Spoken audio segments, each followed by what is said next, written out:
दोस्तों, तो कैसे हैं आप लोग। आज मैं शुरुआत करने वाली हूँ द्वादश पाठः विद्याधनम। और उसमें हम लोग सबसे पहले इसकी जो कैसे बोलना है वो सीखने वाले हैं। उसके बाद शब्दार्थ, उसके बाद अभ्यासकार। ठीक है, तो सबसे पहले हम लोग उसको लिरिक्स एक प्यारे से साउंड में कहने वाले हैं, जिससे कि आपको इजी में याद हो जाए, क्योंकि आधे जो क्वेश्चन बनते हैं वो इसी में से आते हैं। ठीक है, जैसे कि न चोरे हारम न भाज्य भाजम, ऐसा है। तो इजी वे में याद करने के लिए मैं आपको एक ट्रिक बताती हूँ। ट्रिक नहीं, उसको लिरिक्स में गाएंगे। तो 1 2 3 गो। न चोरे हारम न चिराज हारम न भान्ति भाजम न च भारिकारी वैकृति वर्धते वद्यम् विद्याधनं सर्वधन प्रदानम् विद्याधनं सर्वधन प्रदानम् विद्यानामनरस्य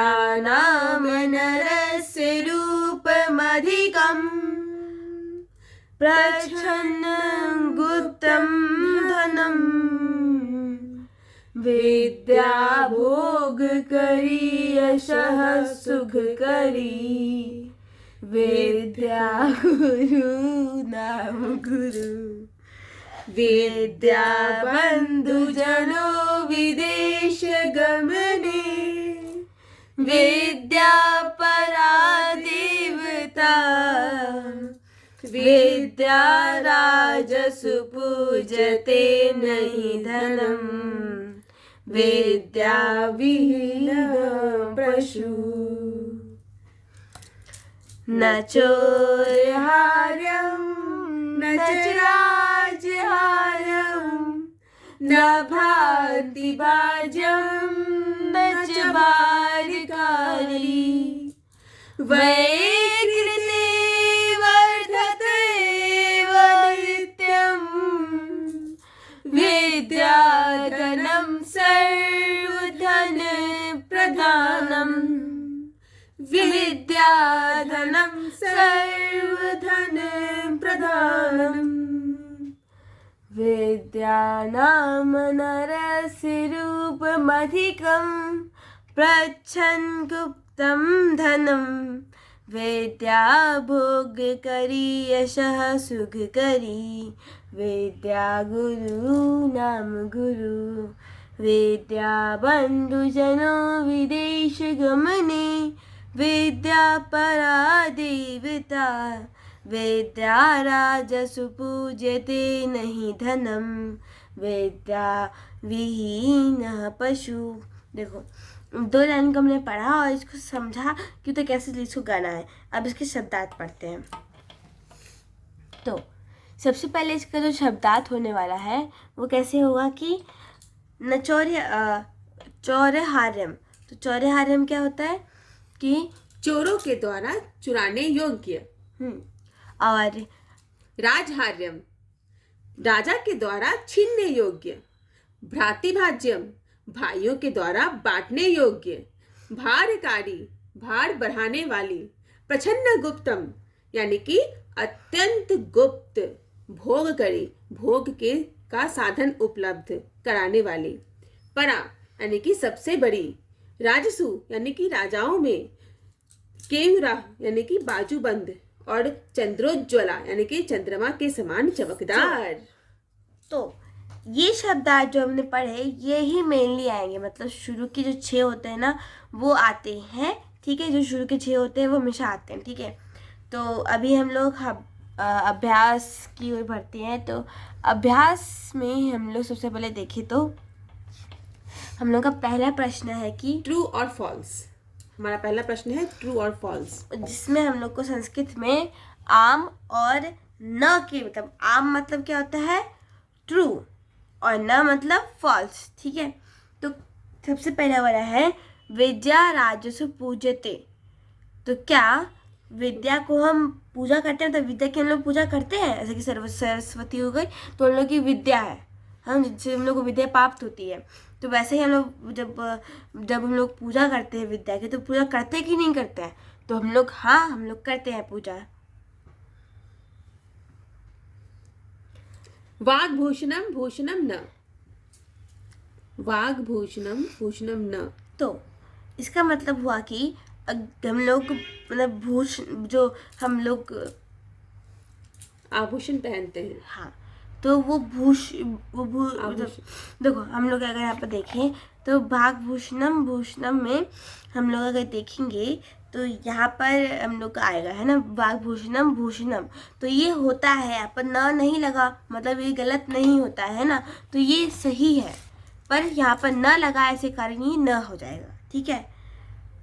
विद्याधनम सर्वधनेषु प्रधानम, विद्या जो धन होती है वो सभी धन में बिल्कुल प्रधान होती है। तो ये बिल्कुल ट्रू लाइन्स है। मतलब विद्या सबसे पहली चीज होती है जो हम लोग को प्रदान हुई है ना, तो उसको हम लोग हाँ कहेंगे।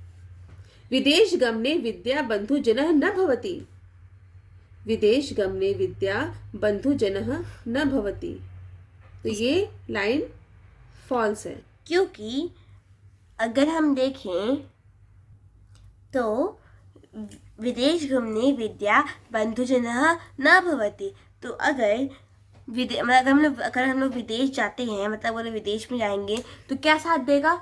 तो विद्या ही साथ देती है हमारी, क्योंकि विद्या हम लोग की जो विद्या से हम लोग बोल पाते हैं। विद्या में एक टाइप ऑफ, अगर हम लोग हिंदी और इंग्लिश देखें तो इंग्लिश सबसे ज़्यादा यूज़ होती है ना, और वो हम लोग को बंधु जाने में बनाते कि ये ना ही होता है, ये नहीं होता है। यहाँ पर ये लिखा हुआ है कि अगर हम लोग विदेश जाते हैं तो विद्या हमारे साथ नहीं देगी, तो ये गलत हुआ, है ना। तो न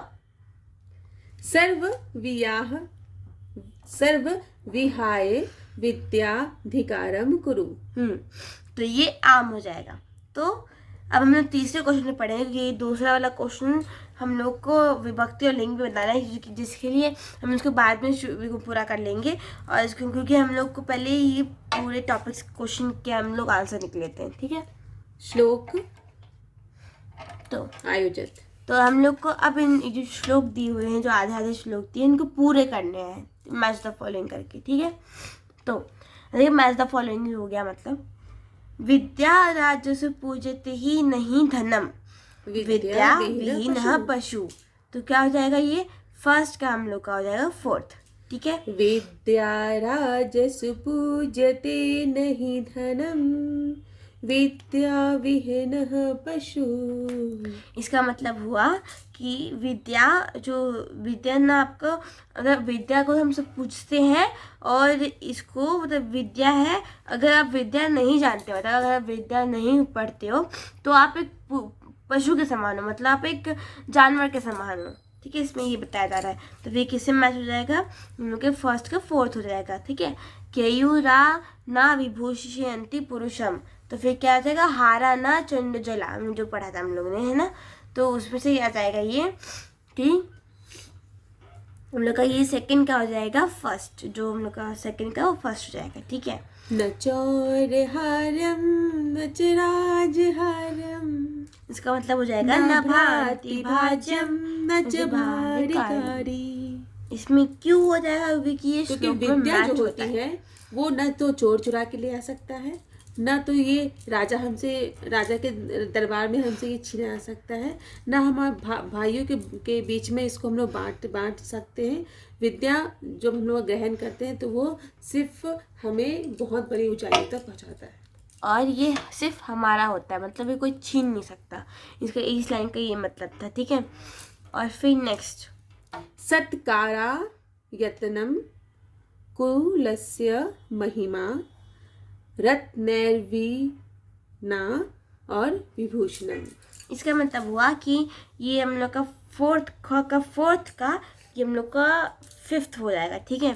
फिर वाण्य का समल करोति पुरुषम या संस्कृता धारयते। तो फिफ्थ वाले का हम लोग का थर्ड हो जाएगा।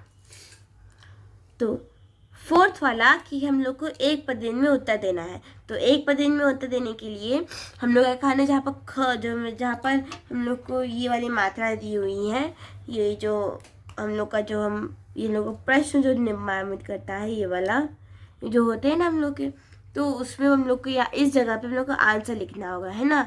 जैसे कि ये हो गया और ये हो गया, इसमें हम लोग को आंसर लिखने हैं, है ना।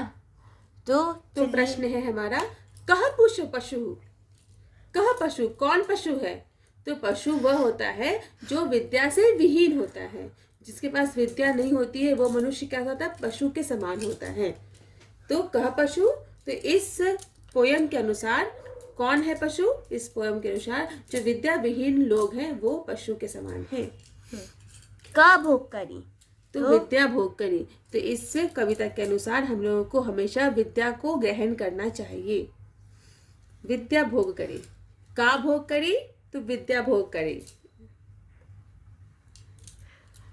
के पुरुषम न विभूषयन्ति, तो पुरुष क्या नहीं पहनते हैं?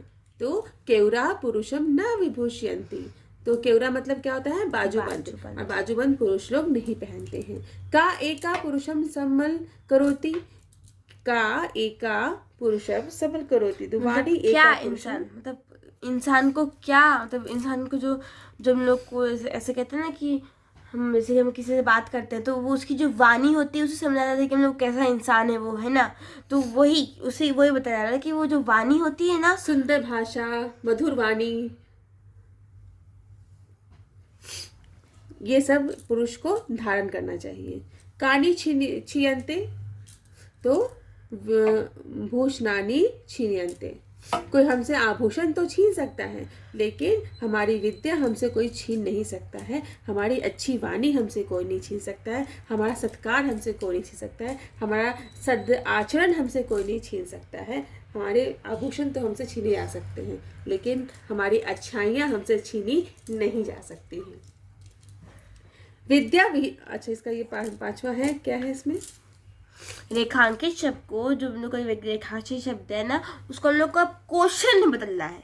तो क्या करना है? आंसर हम लोग ऑलरेडी कुछ दिया हुआ तो है। गड़बड़ है, क्या गड़बड़ है? हम लोग का आंसर दिया हुआ है पर क्वेश्चन बदलना है, जो कि आप अभी तक 6 से लेकर अभी तक करते आ रहे हो, तो उसमें हम लोग आंसर बना रहे थे, अब हम लोग क्वेश्चन बनाएंगे। हाँ, तो यहाँ पे ऑलरेडी आंसर दिया हुआ है और उसको क्वेश्चन में कन्वर्ट तो करना ऐसा समझना है कि आपको आंसर दिया हुआ है तो आपको सेम टिप देना है, ठीक है। अब वो उसमें क्वेश्चन निर्मामित करना है, क्वेश्चन को देखना, ठीक है। अब मैंने बहुत सारे बच्चों को देखा है, क्वेश्चन देखते नहीं है, जो आंसर जो हम लोग को जो क्वेश्चन दिया होता है उस पर छापा मार देते हैं और फिर लो खत्म। चलो फिर हम लोग इस पाठ को शुरू करते हैं। विद्या विहीन न नरः पशुः अस्ति, तो विद्या विहीन नरः पशु अस्ति, क्या विद्या विहीन जो नर होते हैं वो पशु के समान होते हैं? तो यहाँ पर ये है नरः, तो ये आंसर दिया हुआ है कि विद्या विहीन नर जो होते हैं, आदमी लोग जो होते हैं वो पशु के समान होते हैं। तो इसको हम लोग क्वेश्चन में कन्वर्ट कैसे करेंगे कि विद्या विहीन कः पशु अस्ति, तो विद्या विहीन नरः पशु अस्ति। विद्या राजसु पूज्यते, तो विद्या को तो सिंपल वर्ड में बता देती हूँ। तो विद्या होता है वो पूजा जाता है ना, और फिर हम लोग यहाँ पर अगर हम प्रश्न निर्मामित करेंगे तो उसमें क्या होगा कि इसको हम लोग का राजसु पूज्यते, तो यहाँ पे का इसलिए आया है क्योंकि विद्या स्त्रीलिंग है और नरः यहाँ पे पुल्लिंग है इसलिए यहाँ पे कह आया है, और विद्या यहाँ पर स्त्रीलिंग है इसलिए यहाँ पे का आया है। तो चलिए हम अपने 5वें क्वेश्चन को पूरा करते हुए 6वें क्वेश्चन में पूछेंगे।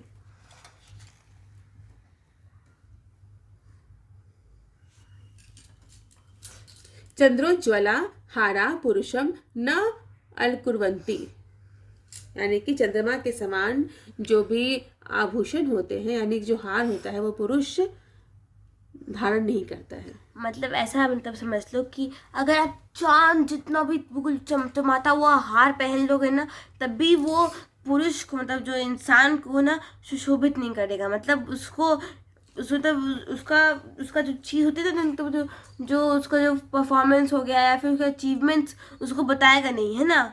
मतलब उससे कोई फ़र्क नहीं पड़ता अगर आप पहनो या ना पहनो। आपकी जो बॉडी लैंग्वेज होती है और आपकी जो वर्डिंग्स होती है या फिर जो आप जैसा एक्सप्रेस करते हो, जो आपकी वाणी होती है, वो आपको सुशोभित करता है ना। तो पर ये बताया जा रहा है कि अगर चंद्रदादा की तरह चांद जितना भी अगर हार पहन लो तो वो आपको सुशोभित नहीं करने वाला है ना। तो उसमें ये बताया जा रहा है। तो उसको हम लोग प्रश्न निर्मामित करेंगे तो क्या होगा? चंद्रोज्वाला के पुरुषं न अवल्करोति तो कुर्वन्ति अलकुर्वन्ति चंद्रोज्वाला के पुरुषं न अलकुर्वन्ति। तो इसका प्रश्न ए हो जाएगा। तो फिर पिता हेतु पिता हिते नियुक्ते पिता हिते नियुक्ते तो इसका कहा हिते नियुक्ते मतलब कौन है ना, तो कहा तो कौन, तो पिता होगा वहां पर आंसर, तो वही हो जाएगा। तो विद्या धनम सर्वप्रधानम धनमस्ति। हाँ, तो विद्या जो होती है वो सबसे पहले होती है, मतलब कोई भी चीज सबसे जो विद्या धारण धन करते जो थी हैं। वो सर्वप्रधान धन होती है। हम्म, विद्या धनम क्रीदिशम धनमस्ति। तो विद्या धर्म जो होती है वो सर्वप्रधान धन होती है। विद्या दिक्षु कीर्ति तनोति। विद्या कुत्र कीर्ति तनोति, तो विद्या दिक्षु कीर्ति तनोति, ये इसका आंसर है। तो अब हम लोग अपने प्रश्न 6 पे पहुंचते हैं और प्रश्न 6 हम लोग क्या करना करते हैं, चलो। तो बहुत मजाक हो गई। एक वाक्य में इसका उत्तर देना है। हाँ, तो मतलब इस प्रश्न में हम लोग को पूर्ण उत्तरानी लिखना है। जैसे कि अभी तक तुम लोग को एक पदानी और क्वेश्चन आंसर लिखते थे, अब जो मेन थिंग होती है वो स्टार्ट होती है, ठीक है। तो अब हम लोग को क्या करना पड़ेगा, अब हम लोग को यहाँ पर एक लाइन में उत्तर देना है। तो तो चलिए उसका शुरू पहला करते प्रश्न हैं। है गुरु नाम गुरु का अस्ति।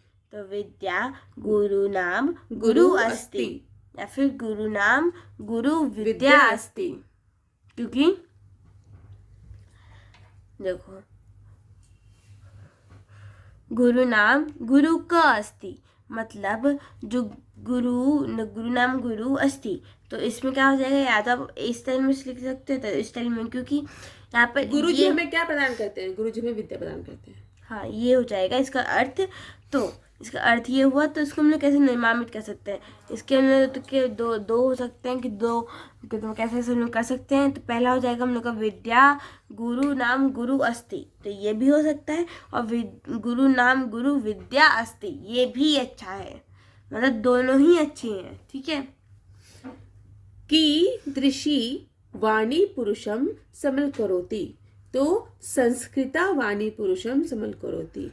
संस्कृत वाली जो लैंग्वेज है, जो भाषा है, वो पुरुष को सुशोभित करती है, ठीक है।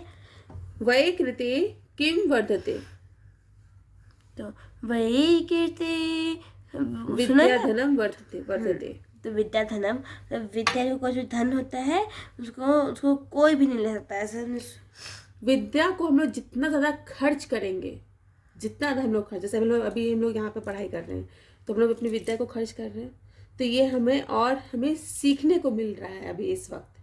मतलब जितना हम लोग विद्या को पढ़ेंगे, आप देख रहे हो, जैसे कि अगर आप ये वीडियो देख रहे हो, तो मतलब क्या हुआ, आपको ये आधी बात तो पता होगी, है ना, पश्चिम कोई और दिमाग में जा रहा है, मतलब जितना मेरा रिवाइज करोगे उतना आपको समझ में आएगा, है ना, उतना बढ़ता चला जाएगा। जितना आप व्यय करोगे उतना ये बढ़ेगा, जितना आप इसको खर्च करोगे उतना विद्या आपका बढ़ता चला जाएगा। भाग्य क्षय आश्रय कहाँ, जब हमारा भाग्य का क्षय होता है तो हमें कौन आश्रय देता है, तो भाग्य क्षय आश्रय विद्या। जब हमारा भाग्य खराब हो जाता है, तो अगर हम अपने खराब समय में भी अगर हम विद्या को ग्रहण करते चले आते हैं, तो हमें विद्या इतनी अच्छे अचीवमेंट्स देता है कि हमारा जो खराब जो भाग्य होता है वो भी अच्छा हो आता है। तो भाग्य क्षय आश्रय विद्या, विद्या हमें आश्रय देती है जब हमारा भाग्य क्षय होता है, तो इसलिए हम सभी को विद्या ग्रहण करना चाहिए। तो आज के लिए इतना ही। हमने आज हम लोग का अभ्यास कार्य पढ़ा, और आज हम लोग ने हम लोग का विद्या धनम पाठ खत्म कर लिया है। तो आज के लिए इतना ही। और आपके एग्जाम के लिए आपको बेस्ट ऑफ लक। तो आज के लिए इतना ही। Thank you for watching. Bye.